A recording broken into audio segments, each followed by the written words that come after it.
As you guys can see by the photo I have here, really it's a video.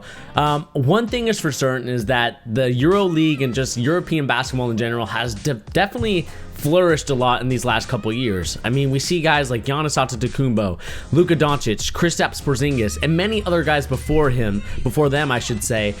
You know, like Dirk Nowitzki, Tony Parker, and Manu Ginobili, many European players and many players outside of the United States that play basketball are definitely big question marks, and it's the reason why a lot of teams feared taking those type of players. I mean, if we remember before those days, we had guys like Andrea Bargnani, who was a #1 overall pick. You have guys like Danilo Gallinari, who was supposed to flourish and be something else. But the one thing is certain is that now a lot of teams are looking at the European system because they're seeing the success of guys, like I said, like Giannis and like Luka. And I think that this next player that we're going to be talking about in our draft series today has the ability to kind of be an in-between mix of a Luka Doncic and maybe a LeBron James. And hear me out when I say that, guys. But before we talk about who I think is going to be a player similar to that type of style, please remember to hit that like button. Also remember to hit that subscribe button if you're new to the channel. Guys, we're so close to 1,000 subscribers, about, I believe, to something. I believe we're 300 subscribers away, I would say. And if we can get to 300 subscribers by the end of the year, that would be fantastic. It'd be awesome. And I think people would love to see this type of content again and again. Not only, guys, do we talk about basketball news, we also talk about NFL, we talk about Premier League soccer, we talk about many different things. So please remember to let your friends know and let people in your family know, or people that are basketball fans in general, let them know about this channel and what we bring to the table as we talk more about sports, and we talk about the impacts of sports in many different ways, such as soccer, basketball, and of course football. But nevertheless, this is a basketball channel, and let's get down to the NBA draft. Now, we know that the NBA draft is going to be in a couple weeks. I believe it's going to be November 18th, if I'm not mistaken, when the NBA draft is going to take place. So let's start off with our first player, or really it's not really our first, because we have many videos talking about NBA draftees. Please go and check that out if you can. But let's talk about one that is definitely going to be, you know, either or where this player can go. And that's, of course, going to be Deni Avdjiva.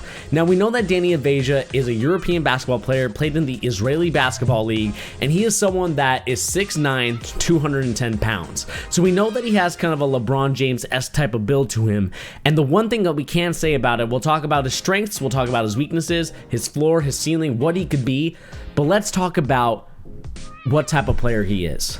Now, when it comes to his strengths, the one thing that we can talk about, and I'll play this clip really quick, and that's, of course, that he has the ability to pass the rock. We see him have the ball here. Look at the ability to pass the ball perfectly, getting it to his player that he needed to. And that's something that Deni Avdjiva is capable of as a point forward. Deni Avdjiva is a point forward in this league. I think that he has the ability of handling the rock, attacking the paint, and creating opportunities for many players in this league. I think the one thing that concerns me a little bit, and we'll kind of go pros and cons with this stuff, is the fact that, is he going to have the ability to do that night in and night out? Is he going to have the driving lanes that he's capable of? And we'll talk a little bit about that in his weaknesses, but in his strengths, that's definitely something that he can do.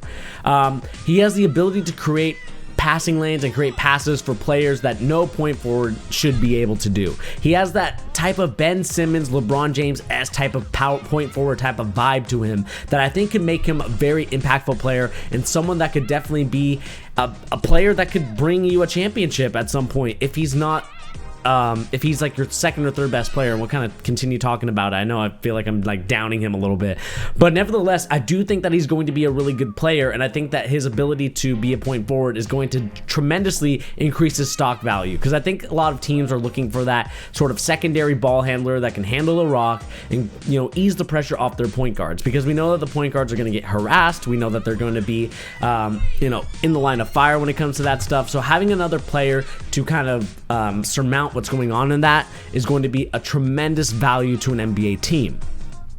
One thing that we can also say is that looking at his chart, which I have here, he is a 47% from the from the corners three-point shooter. Like, corners are automatic. 47% is definitely a very good number to have, even though it's not the NBA three, which of course European basketball is a little bit shorter than the NBA three. I still think that his ability to shoot the rock is going to be tremendous value, especially when it comes to corner threes. It allows, the point guard to attack the paint, and he's out there in the corner ready to shoot and ready to attack and shoot those threes. So we know that he has the ability to do that. So I think that he could definitely be a tremendous value when it comes to three-point shooting in this league. Now, another thing too is that he finishes perfectly around the rim at 69%. Obviously he's not going against the athletic players of the NBA, but he's still going against really good competition and talent when it comes to the European Basketball League. Even though it is the Israeli Basketball League, I still think that there's a lot of competition and a lot of good players that allows him to practice for when he does go to the NBA and makes that transition, because it's going to be a big transition, and we'll talk about that more in his weaknesses. Now, before we talk about anything else, I have to talk about his stats for the 2019-2020 season. He averages 9 points a game, 2.1 fouls, 1.6 turnovers, 0.7 steals, 0.7 assists, 0.7 steals, 0.7 blocks, 2.0 assists, 4.7 rebounds, 58% from the free throw line, 33% from three-point land, and of course he only plays about 22 minutes a game. Now, because he's such a young player, I think that's the reason why he didn't get much run. When it comes to the basketball league, he's still a very impactful player, but it seems like he's more of a sixth man on his team than really being a starter. One thing that's for certain, he is a 50% field goal shooter, which is going to be a tremendous value. But I still think when it comes to everything, I think that he is going to be a tremendous player. I think that he has the ability to pass the rock. He has the ability to do a lot of things that a lot of teams are going to be looking for, and I think that he's going to do it in tremendous fashion. One thing that we can also look at for him is that he is a competitive player. If he gets into it with a lot of players, he gets into it with many teams, opponents, and he does that because he wants to show himself and show others that he has the ability, he has the fire, he has the drive to not back down from a veteran player, to not back down from veteran players, that is. So that could definitely be harmful, but it could also be helpful as well. And if the right coach has him at the right time, I think he could use that and channel it to a very productive and very positive type of vibe for Deni Avdjiva to allow him to attack the paint, attack and finish around the rim, and able to get into the opponent's heads himself rather than the opponents getting into his head. Now, that's going to be a tremendous ask of Deni Avdjiva, a young player. I believe he's only 19 years old if I'm not mistaken, so he's definitely got years to where he can mold and work on his craft. But I think it depends on what team he goes to. He could be a long-term project, or he can be an immediate, helpful, impactful player going here on out. Now, the thing that we can also see here, and that's something else I added, was a young player, but also his high IQ, the ability to, create assists like we just showed here. He's definitely one of those players that could definitely be a impactful player. Definitely can allow other teams to kind of get them guessing. And here we look at ESPN and what he has to say. We'll kind of skip a little bit to more play. We got Deni Avdjiva looking at this passing lane right here. I mean, the IQ right here is just tremendous, and the fact that he sees that with the other help defender, if we saw that on the dunk, takes this guy out of the play. Excuse me as I pause. You see him, he's not really looking at the play, and we see that he's able to feed this guy coming down the lane and able to dunk. And that's something that is tremendous that we see from Deni Avdjiva. The high IQ, almost LeBron James-esque type of IQ type of play, I think is going to be a tremendous value to this league. He's going to be a tremendous value to whatever team he goes to, and I think it's going to be a very impactful future when it comes to Deni Avdjiva. Now, other things we have to talk about with Deni Avdjiva, of course, the weaknesses. I think the weaknesses are very glaring, and I think that's the reason why it's very mix or match when it comes to talking about, is Deni Avdjiva going to be a player that is going to be a top 5 pick, or is he going to, fall down into the 7 to 10 range because of his, one of his weaknesses is, of course, with the shorter wingspan, he's not going to be able to be defensively in front of people. He's going to be not in the passing lanes as much, and I think that's going to be a huge impact when it comes defensively as to being a liability, because I think I think another thing too is that he has very average athleticism. He's not someone that's gonna, jump out the gym. He's not someone that's gonna run speed right past you with the ball. But he has decent athleticism. But the problem is that in the NBA, everybody has to have above average athleticism in order to compete in this league. There's been some and few occasions where some athleticism for some players you can get away with. But when it comes to Deni Avdjiva, he's going to have to be, on top of his game, on top of everything for someone with such a short wingspan and also very average athleticism. I think it's going to be one of those things where we see where he's going to go. But I think with the average athleticism, I think it's going to be a huge factor as to whether or not he's going to be able to compete or not compete with many players in this league. I think he needs to work on everywhere but the corner threes. From everywhere else, he's kind of bad. I mean, 31% from the left-hand side, 29% from the right-hand side. It's one of those things where I think he needs to work on, shooting every day, get some shots up, work on it, because I think that's the factor as to why I think he's going to slide in this draft. This is a three-point shooting league now. Everybody has to shoot the three. Whether you're the center, whether you're the point guard, it doesn't matter anymore. Every player has to shoot a three at least at a decent clip. And right now he shoots it at 31 to 29%. That's just not going to cut it. It's not going to be enough for an NBA team to say, you know what, let's take a chance on Deni Avdjiva. Let's see what he can do. In reality, what it's going to be is that many teams are going to look at that and be like, do I really want that on my team? And he's going to have to really work on that in order to become the player that I know he can be. Because I think that, like I said, he has the ability, and the passing IQ is something that is every coach's dream of having. If I was, having my own team, that's someone that I would want. A point forward that can dish the assist and finish at the rim, and that's something that he can do, but at the same time, he needs to do a better job of it. I think another thing too that I noticed is that in the pick and roll, he's not very good. I don't think I have any clips of the pick and roll, but if I do, I'll make sure to put that in the post edit and show you guys, because I think the pick and roll is where I think he struggles a little bit, because he doesn't know how to read off of it. And I think that that's something that he needed to learn as a young player, was to come off the screen and read it very properly. And I don't think that he does that at the moment. I think he can do that. And as we continue watching a little bit of the highlights here, kind of finishing around the rim, we talk about Deni Avdjiva, talking about everything that he does. Here we go, another highlight here. Talking about here, he sees the guy open. Very good IQ. I mean, that's something that he's really good at, is that he's able to pass the ball. He knows the passing angles. He knows the passing lanes. And that's something that, can't really be taught, to be honest. It's one of those things that it's instinctual. It's very, it's one of those things that is in you. You can't really force those passes. You can't really force the plays, but I think he does a really good job of it, and that's something that's very impressive when it comes to Deni Avdjiva.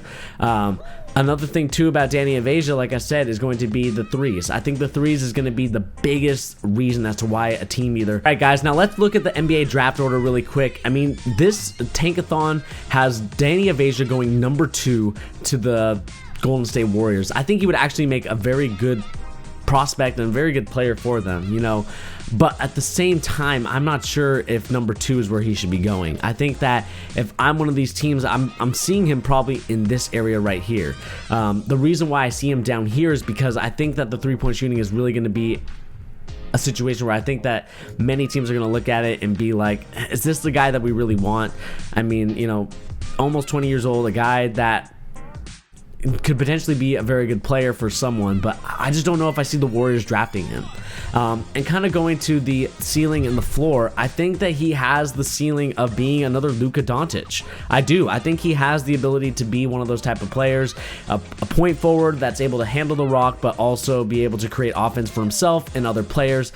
But at the same time, what I'm nervous about Deni Avdjiva, and the reason why I'm really pause for cause on him, is because I think that with that tremendous ability, with that tremendous strength, I do think that the three-point shooting is going to hurt him in this draft. I think that if he's not able to correct that, if he's not able to show that, hey, I can improve on my three-point shooting, then I don't think that he's going to be a player that many people want. He's not going to be a player that many teams are going to be like, why not? Why would I take this guy if his three-point shooting is not going to be good? But at the end of the day, when it comes to Deni Avdjiva, I still think he's going to be a tremendous player. I still think that he's going to be a good player. But at the same time, I'm a little nervous when it comes to his three-point shooting. So he has all the potential in the world to be the number 1 overall pick. could be a Luka Doncic-esque type of player. But at the same time, man, I'm nervous. I'm really nervous, and I'm wondering if he's going to be more of a Danilo Gallinari rather than someone that could be a Luka Doncic or even one of these other great European players. But that's just my opinion, guys. Let me know in the comment section, what do you guys think of Deni Avdjiva? I do think that he could be a decent player. I think that he could potentially be a great player, but I think it depends on where his ability to shoot the three-point shot is going to be, because as much as passing is a great gift and something that can't be taught very well, or it can't be taught, it's something that's instinctual. I think that if he's not able to shoot the rock, I don't think I see him having a bright future. He's going to be one of those players that you're going to be like, you know, he's great and all, but his three-point shooting is what's going to cost him when it comes to shooting and being on an NBA team and being on an NBA championship caliber type of team and trying to contend for a championship. But that's just my opinion, guys. Let me know where you guys think Deni Avdjiva should go. Should he be going number 2, which this tankathon has projected him to go, or do you think he should fall down to 7 and 8, where it feels like the Detroit Pistons or even the New York Knicks could use a player like him, and even the Wizards if they're trying to move off of John Wall? There's many places where he can go. But anyway, guys, like I said, my name is Bernie, here on The Charge, giving the latest NBA news and rumors and also basketball opinions. Remember, guys, check out our other videos we have here on the channel. We have guys like Anthony Edwards, I believe. We're going to do a revisit with Anthony Edwards. Also, make sure to check out videos on LaMelo Ball, which I have many of them on. And also, keep checking out our content. We have many things talking NFL, talking Premier League soccer. Let me know in the comment section down below, what do you guys think of everything that's going on in this league. But anyway, guys, like I said, my name is Bernie. Thank you once again for joining me, and we'll catch you on the next video. Peace.